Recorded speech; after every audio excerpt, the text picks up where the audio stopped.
एक मुहिमजू था, बहुत ही सरफिरा। डर खौफ क्या होता है उसे नहीं मालूम था। खतरनाक पहाड़ों को सर करना उसका जुनून था। जब कभी मुहिम पर निकलता अकेले निकलता, कभी किसी को साथ नहीं लेता। उसे अपने आप पर बड़ा भरोसा था।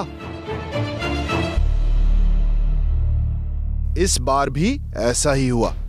सामान बांधा और निकल पड़ा। दिन भर सफर करता, शाम ढले खैमा लगाता, आराम करता, सुबह फिर निकल पड़ता। आधा सफर तय हो चुका था कि एक दिन जैसे ही शाम हुई, मौसम बदलने लगा। खामोश साकत खड़ा पहाड़ यकायक बर्फ का मंझधार बन गया। एक झक्कड़ यहां पटकता तो दूसरा कहीं और घसीट कर ले जाता।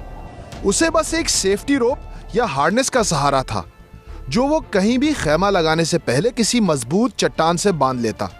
यह पहली बार नहीं था कि वो किसी तूफान में फंसा था।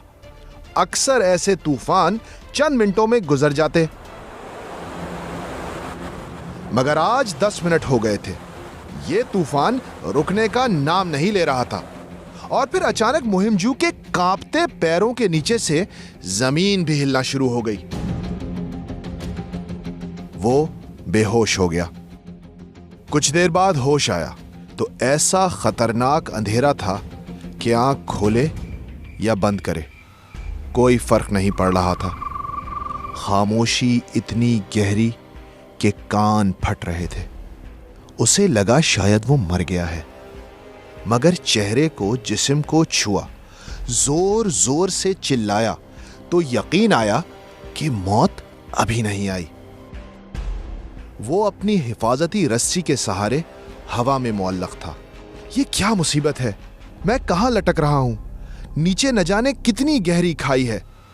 सालों का तजुर्बा उसे बता रहा था कि ये सारे जवाब सुबह से पहले नहीं मिलेंगे, मगर उसका सुन होता जिस्म चीख चीख कर कह रहा था कि सुबह तक यहीं लटके रहने की उसमें सकत नहीं थी। तजुर्बा, बेखौफी और अना उस खतरनाक घाटी के घुप अंधेरे में कहीं खो गए। वो सिसकने लगा, मगर फिर बेबसी गुस्से में बदली। वो चीखा, मगर एक बार फिर बेबसी ने गुस्से को दबा लिया। वो रोने लगा।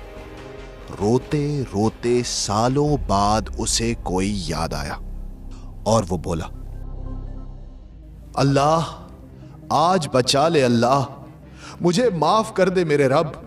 यहां तेरे सिवा मेरा कौन है? तुझे तेरी रहमत का वास्ता कोई मोजज़ा दिखा दे। रोते रोते वो थक गया। उसकी आंख लग गई। अचानक उसके कान में दूर से आवाज आई, रस्सी काट। वो हड़बड़ा कर उठा। उसे लगा कि ख्वाब है, यहां कौन उसे आवाज देगा। मगर फिर आवाज आई और इस बार उसने साफ सुना था, रस्सी काट दे। वो डर गया। हल्की सी आवाज में बोला, कौन है भाई? रस्सी कैसे काट दूं? रस्सी ही से तो लटका हुआ हूं।